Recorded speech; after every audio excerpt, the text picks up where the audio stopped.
A lot of times with our children, we think that we have to go to the extremes. We think that we either have to do so much and restrict them and resist them so much to prevent them from making mistakes, or we need to go to the other extreme where we give them so much freedom that they can't even handle, and it gets completely out of control.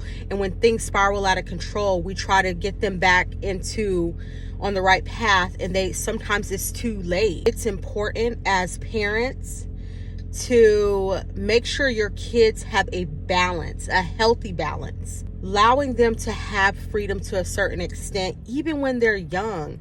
My youngest daughter is 11. My oldest daughter is 20. Of course, I'm not going to give the same freedom in the same younger or older. You know, they're both two different age ranges.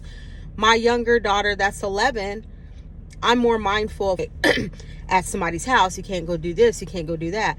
My daughter that's 20, it's like, you're 20. You know, you're a young adult. So of course, even though you stay in my home, if you wanted to go spend a night at a friend's house, that would be something that you have to make the decision to do, because she has more freedom than the person or the child that is 11.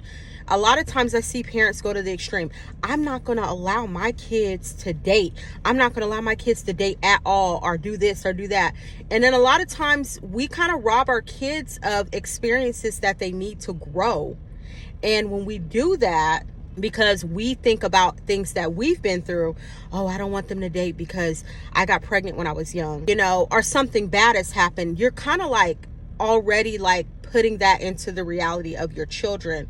And you don't want to put that into the reality of your children, but what you want to do, because you went through those experiences, is to make better decisions by having some certain boundaries. Like when they are 11, I don't think that they should spend a night or at someone's house, because, you know, at that point they are vulnerable to something happen. Obviously at 20, someone's still vulnerable, but at 11, you're not an adult, you're a child. So that needs to be implemented. Like, you know, the protection needs to be there. When it comes to dating, of course, I'm not going to let my daughter that's 11 go on a full-blown date.